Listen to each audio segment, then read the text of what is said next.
everyone. Good afternoon.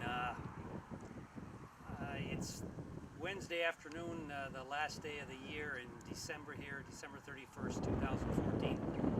And I'm standing here in the project field here in 5 Points. I just finished soil sampling, so I think those of you who are concerned about the timing of the sampling, it was all done in 2014, so that's something I think we can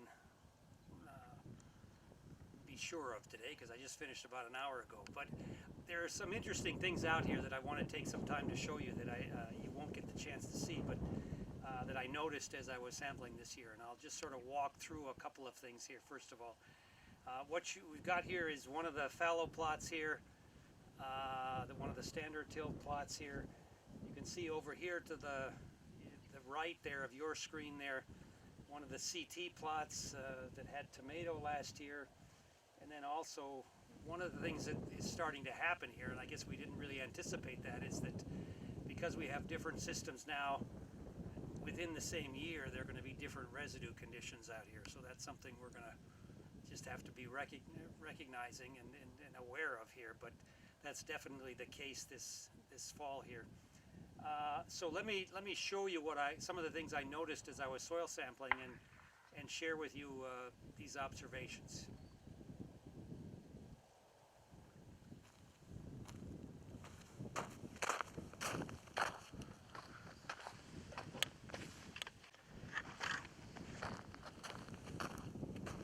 Okay, one of the things that I hope this little exercise will show is really some of the differences that are just rather obvious, frankly, in terms of the soil condition out here. And that as you take soil samples, it just becomes even more apparent, and I'll try to get some close-ups of that. But let me just take a sample down to about 6 inches here, and this one, and then we'll show it up close here.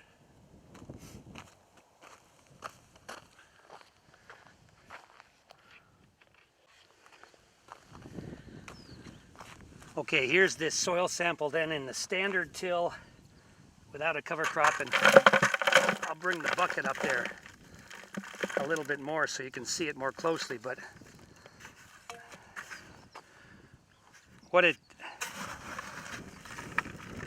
relatively, what I would say is it's a clean sample there. There's not a lot of stuff in there that has to be sieved out.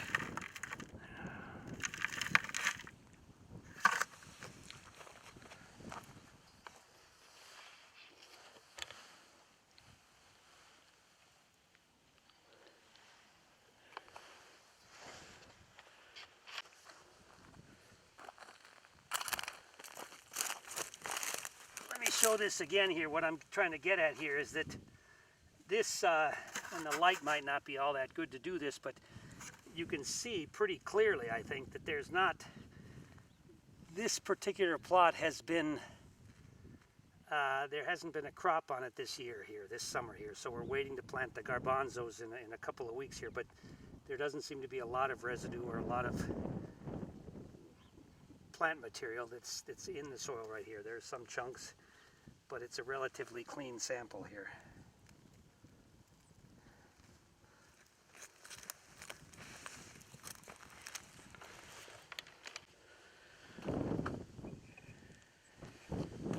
Let me show what I was getting at one more time here. This is the surface layer of the standard till, no cover crop plot, and if the lights are right, you can see it's pretty moist. There's not a lot of residue here, or there's not a lot of stuff that's even visible anymore. There are a few chunks now and then, but most of it's all gone. So that's the standard till without a cover crop. Another thing about this plot is we didn't get spooked out here as I dig through this by a bunch of worms crawling around. So for one thing, this particular system is best And there aren't very many worms out here, so if you're freaked out when you're sampling by worms crawling all over the place, this is a fun one to sample. It's not a problem.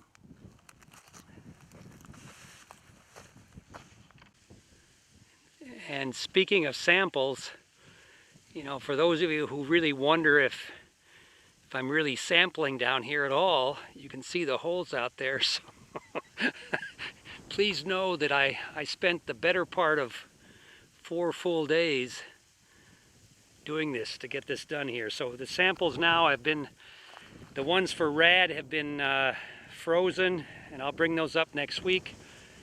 The ones for Rick Haney have been refrigerated. I'll ship them off on Friday, I think.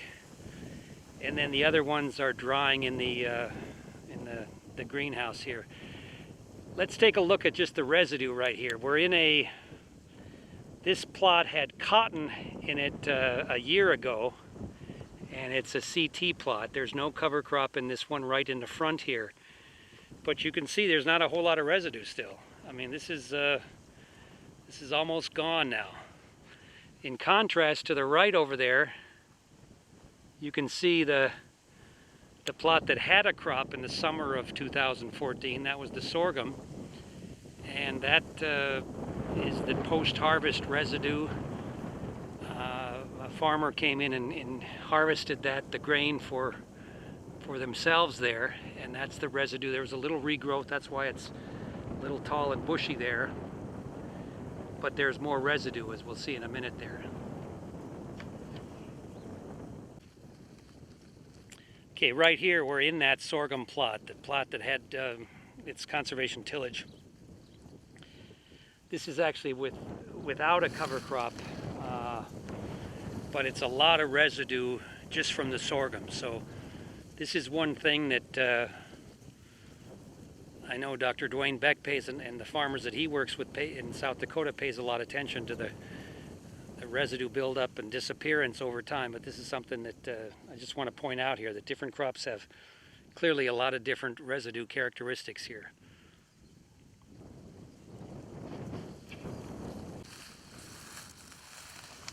Let me show you the other extreme here in this plot here and what the soil is like underneath this. This is a cover crop plot.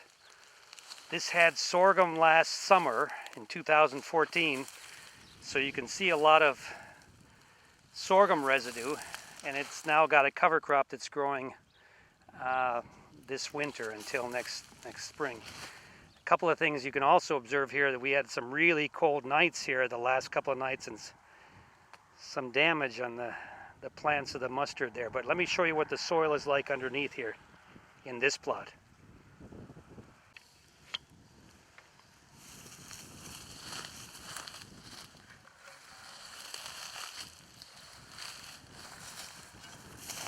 Okay, let's just find a little spot here in this plot here.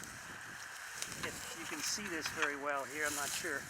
All right, so we got some cover crop. There's a little bare spot here. If I dig down here, you've got to dig down through an awful lot of stuff. This is mainly that sorghum from last year. There's some cotton from a previous year here. And then finally, when you rake away a little bit, you can start seeing the soil surface here. So it's actually, in some places, it's actually been kind of hard to figure out where the soil actually begins. And I say that as a joke, but it's, you know, it's all kind of mixed together now at this point. So here's that residue, and then there's the beginning of the soil. So when you take a sample,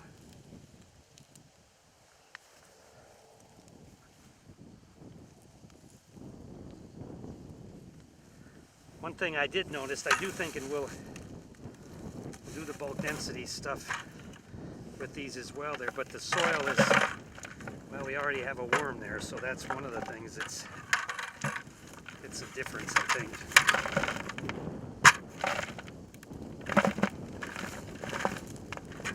It is harder, I think, so I wouldn't be surprised if the density is higher, but it actually crumbles together, or crumbles apart here quite quite nicely. So the observations would be that there is this definite layer of decomposing material, and then there another worm right there, another 2 more worms there. So you get this kind of, you know, crumbly material here. It actually looks quite different here. So this is what we're getting in the no-till with a cover crop plot, at least in this system here.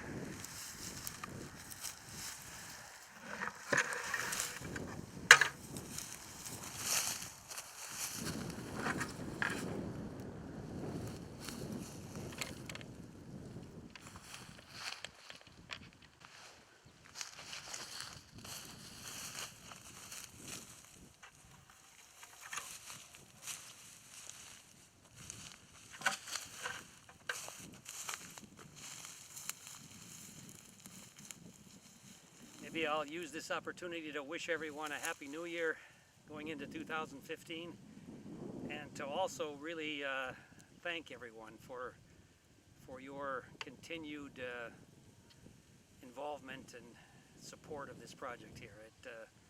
It's been very helpful to have a great team like all of you involved with us here, and to give advice and guidance on what we're doing down here. So with that, I'll wrap it up here, and then those of you who take the next phases of the samples, thank you all very much for your contributions in all of that, and all the best to everyone. Thanks a lot.